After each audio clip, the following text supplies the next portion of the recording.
Cambiamos de tema y mañana, además de ser el Día de la Primavera, es el Día Mundial del Alzheimer. En un momento muy especial en la investigación de esta enfermedad y también de su tratamiento, porque se están realizando avances importantísimos. Por eso decidimos convocarlo al doctor Gustavo Seblever, que es especialista en este tema. Además es director de investigación y docencia de la Fundación Fleni. Muchas gracias, doctor. No, gracias a ustedes. Bueno, entre esos avances importantísimos hay uno que habla de la detección temprana, que es un rasgo fundamental para el tratamiento del Alzheimer. Sí, yo le diría que es uno de los más importantes.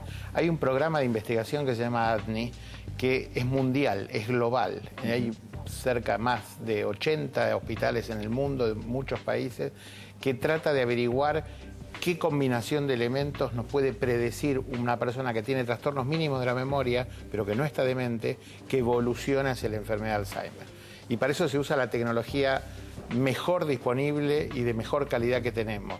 Resonancia de 3 Tesla, PET, test neuropsicológicos, biología molecular, o sea, todos los elementos que hoy dispone la ciencia para saber si una persona que tiene algún trastorno de la memoria menor va a evolucionar hacia enfermedad de Alzheimer o no. Como un indicio, digamos. Como un indicio. Nosotros a veces lo llamamos un poco en broma el Papa Nicolau de la enfermedad de Alzheimer, aunque es bastante más complejo. Esta pregunta es fundamental para la ciencia porque hoy es la primera vez que la humanidad vive en una sociedad gerontológica. Nunca nos pasó en la historia de la humanidad, de la época de Cromañón, que tengamos un porcentaje de gente mayor de 65 años tan numeroso. Nunca ocurrió. Y si bien esto es bueno, porque significa que la medicina y el resto de las cosas a nivel sociales, mundial está pasando, no conocía ese dato. La población está envejeciendo a nivel mundial. La tasa de natalidad es menor en todas partes del mundo y la gente vive más. Y es más, vive mejor. O sea, hoy aparece en las familias el bisabuelo, que era una cosa exótica hace 100 años. Hoy hay bisabuelos que hacen de abuelos porque los abuelos trabajan y están activos. Entonces, esto es una cosa muy nueva en la sociedad y si bien es un éxito de la medicina, hay un grupo de estas personas que van a evolucionar hacia la enfermedad neurodegenerativa y hacia el Alzheimer. Y el impacto sanitario de este grupo va a ser enorme, porque es una enfermedad cara y va a ser frecuente. Entonces, de ahí todo el intento de saber más y de conocer mejor. Se habla de la posibilidad de detectar con una anticipación de 20 años el Alzheimer, pero el Alzheimer heredado, ¿qué sería esto? Sí, hay un subgrupo de pacientes muy minoritario que tiene la enfermedad hereditaria. Cuando se estudió este grupo, se sabe que tiene una mutación y si la tienen, la enfermedad va a ser prácticamente inexorable. Cuando se estudia ese grupo, se ve que algunos signos de la enfermedad, detectables por técnicas especiales, están presentes en el cerebro y la persona es normal, pero ya tiene presentes signos que podemos detectar con tecnología. Entonces, este es un grupo médicamente muy interesante porque uno está autorizado a tratarlos, aunque todavía no tengan demencia. Entonces, probablemente hoy estamos tratando globalmente muy tarde a los pacientes, cuando ya no tienen cerebro para salvar. Y lo que queremos hacer es justamente salvar el cerebro salvable, o sea, tratarlos antes que tengan síntomas. Pero para eso uno tiene que estar muy seguro que van a tener la enfermedad. Una vez que ya aparecen los síntomas, a ver, en términos objetivos, ¿qué es lo que se puede hacer? Hay muchos tratamientos, hay muchísimos tratamientos que existen hoy cuando aparecen los síntomas. Hay tratamientos en base a drogas, tratamientos en base a algunas vacunas y anticuerpos, e incluso combatir los factores de riesgo que son comunes con la enfermedad vascular y los que todos conocemos: la obesidad, el sedentarismo, el colesterol, el cigarrillo, o sea, el sedentarismo, no hacer ejercicio físico. Digamos, todas esas cosas deben ser combatidas porque va a ser bueno para el corazón y también bueno para el cerebro. Es decir, eso es interesante, hay una relación entre el Alzheimer y la ACV y las consecuencias de la Sí, o sea, son dos enfermedades distintas. Totalmente distintas. Pero probablemente haya algunos mecanismos de riesgo que sean comunes. Y además, una persona que tiene enfermedad de Alzheimer, si además tiene un accidente cerebrovascular, va a tener menos cerebro funcional. Entonces, en un punto se suman las enfermedades. Entonces, uno de los elementos centrales en el tratamiento actual es el manejo de los factores de riesgo. Doctor, usted tiene mucha experiencia con el tratamiento del Alzheimer. Lo importante que es el afecto de la familia, ¿no? Y la llegada de los seres queridos para acompañar el tratamiento, porque es muy fuerte lo que sucede.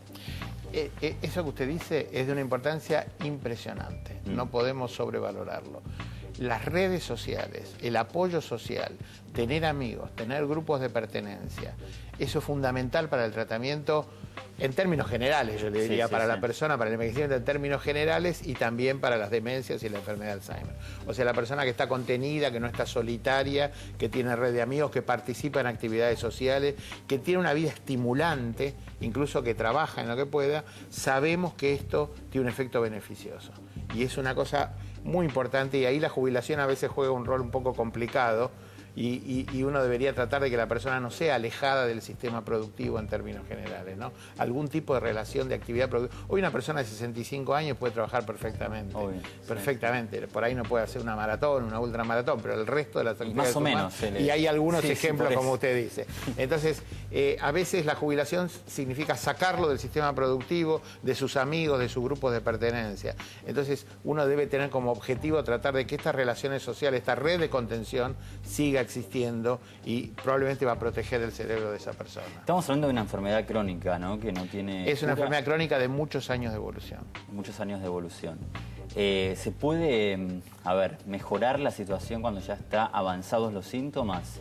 ¿Se puede encontrar algún caso, además nos interesaría? Sí, hay muchas cosas que uno puede hacer, aunque la enfermedad es progresiva. Entonces los objetivos hoy es enlentecerla, tratar de estabilizarla. Y como le decía antes, es un tratamiento múltiple, o sea, no se basa en una sola cosa, sino que hay muchas drogas que se utilizan.